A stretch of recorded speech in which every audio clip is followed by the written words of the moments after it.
한 주간 잘 지내셨습니까? 오늘은 마태복음 23장에 있는 말씀을 드리려고 합니다. 마태복음 23장은 한 장 전체가 율법학자들과 바리새파 사람들을 비난하는 말씀입니다. 예수께서 평생 하실 욕을 여기 다 해놓으셨을 정도로 독서를 퍼부으셨습니다. 그 중에 오늘 주목할 한 구절은 마태복음 23장 23절입니다. 화 있을진저 외식하는 서기관들과 바리새인들이여, 너희가 박하와 회양과 건채의 11조는 들이되 율법에 더 중한 바 정의와 긍휼과 믿음은 버렸도다. 그러나 이것도 행하고 저것도 버리지 말아야 할지니라. 신약 성경에는 11조를 드리라는 말씀이 없습니다. 물론 안식일을 지키라는 계명도 없습니다. 그런데 많은 교회가 율법에서 자유롭게 되었다고 하면서 계속 고수하고 있는 율법이 두 가지 있습니다. 11조와 성수주일, 즉 안식일입니다. 성수주일 율법 때문에 교회에 많은 사람들이 동원될 수 있었고, 11조 율법 때문에 큰 교회들은 이제 재정이 넘쳐나기도 합니다. 이 두 율법이 한국 교회를 지탱하는 힘이라고 말하는 사람도 있습니다. 그런데 신약 성경에는 11조를 하라는 말씀이 없지 않냐고 하는 사람들에게 유일하게 제시하는 성경 구절이 오늘 읽은 마태복음 23장 23절 말씀입니다. 예수님은 외식하는 율법학자들과 바리새파 사람들이 물질의 11조는 들이되 더 중요하게 지켜야 할 삶의 율법, 즉 정의와 긍휼과 믿음은 버렸다고 지적하시면서 이것도 행하고 저것도 버리지 말아야 한다고 말씀했습니다. 이것도 행하고, 이것이 오늘날 교회에서 11조 제도를 포기하지 않고 있는 유일한 근거입니다. 어쩌면 좀 옹색한 근거라고 할 수 있습니다. 그런데 왜 하라고 했는지 그 정신을 알면 그런 율법에서 벗어날 수 있습니다. 전통에서 벗어나지는 길은 전통을 버리는 것이 아니라 전통의 참된 의미를 아는 것입니다. 그런데 제가 오늘 말씀드리려고 하는 것은 11조와 성수주의를 지켜야 하는가 폐하여야 하는가 하는 문제가 아니라 예수님의 태도는 이 모든 것을 포함하고 계신다는 것입니다. 이것도 행하고 저것도 버리지 말아야 한다. 이것은 어디에도 치우침이 없는 균형 있는 말씀입니다. 예수님은 어느 하나를 강조하느라고 다른 하나를 버린다든지 새 언약이 왔으니 구약을 버려야 한다고 하지 않았습니다. 신약의 복음은 구약의 율법을 완성하는 것으로 보았습니다. 우리에게 허락된 모든 것이 하나도 버릴 것이 없는 의미 있는 일이 되면 우린 참으로 온전한 상태에 있게 됩니다. 그래서 예수님은 천국의 서기관 된 자마다 마치 새 것과 옛 것을 그 곳간에서 내어오는 집주인과 같다 하였습니다. 저도 무엇을 강조하다 보면 A는 아니고 B라든지 B 외에는 다 필요 없는 것이라고 말할 때가 있습니다. 그런데 한 가지를 너무 강조하다 보면 치우쳐서 다른 한쪽을 무시하게 되고, 또 치우친 사람에게는 건강한 생각이나 삶이 나올 수 없게 됩니다.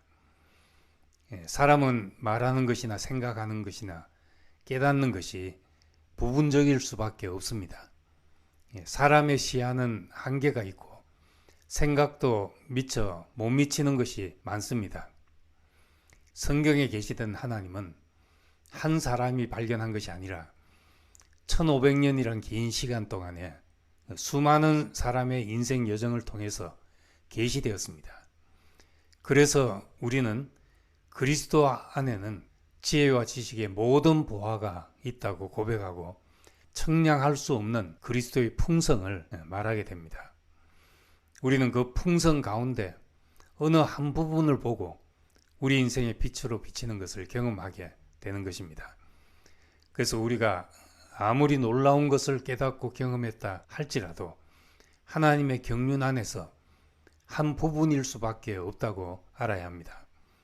우리는 하나님을 구체적이고 가깝게 경험하기도 해야 하지만 더 큰 하나님의 경륜도 볼 수 있어야 합니다.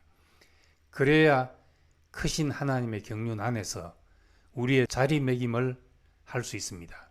나무도 보고 숲도 봐야 길을 잃지 않게 됩니다.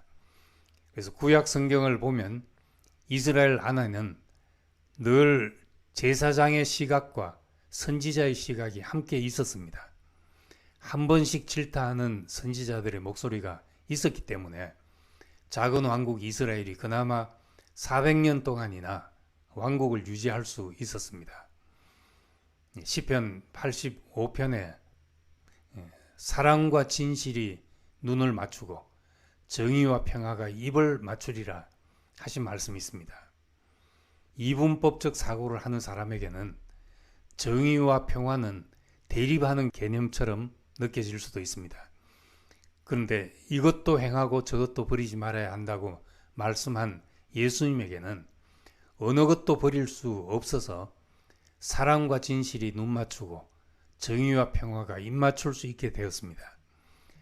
사랑이 없는 진실, 평화가 없는 정의는 맛을 잃은 소금과 같습니다.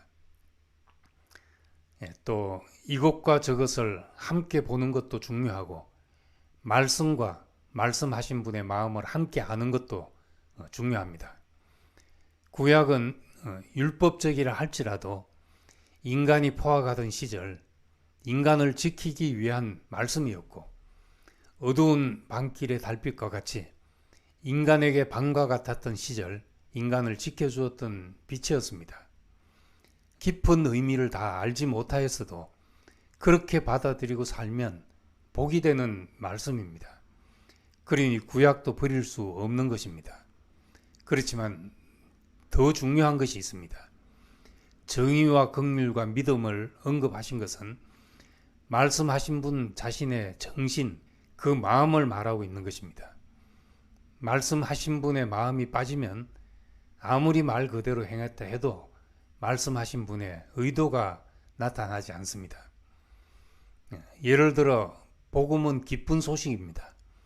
하나님과 사람이 화목하게 된 소식이고 막힌 담이 흘려서 원수되었던 유대인과 이방인이 하나 된 소식입니다.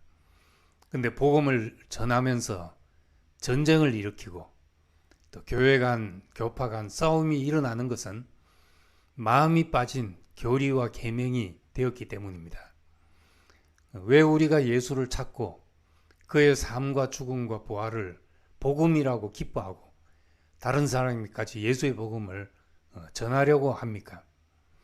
고린도 후서 5장에 보면 모든 것이 하나님께로 났으며 그가 그리스도로 말미암아 우리를 자기와 화목하게 하시고 또 우리에게 화목하게 하는 직책을 주셨으니 곧 하나님께서 그리스도 안에 계시사 세상을 자기와 화목하게 하시며 그들의 죄를 그들에게 돌리지 아니하시고 화목하게 하는 말씀을 우리에게 부탁하셨느니라 하였습니다. 왜 우리를 새로운 피조물이 되게 하셨습니까? 그것은 하나님과 화목하기 위함이고 세상과도 화목하게 하기 위함입니다. 그러므로 아무리 심오한 진리를 깨닫고 외친다 해도 하나님으로 더불어 사람으로 더불어 화목할 수 없다면 우리를 새로운 피조물이 되게 한 복음의 의도와는 무관한 것이며 무익한 것입니다. 바울은 골로새서 3장에서 그리스도는 만유시요 만유 안에 계신다 했습니다. 예수 그리스도 한 분 안에는 이것도 저것도 다 필요하고 버릴 수도 없고 버릴 것도 버릴 필요도 없습니다. 시편 84편에 주의 전에서 참새도 제 집을 얻고 제비도 새끼둘 보금자리를 얻었다 하신 것처럼 이것도 행하고 저것도 버릴 수 없는 분 안에서 우리 같은 사람도 설 자리를 얻었습니다. 이것도 행하고 저것도 버리지 말아야 한다 말씀하신 예수의 마음이 우리 마음이 되어서 살기를 원합니다. 감사합니다.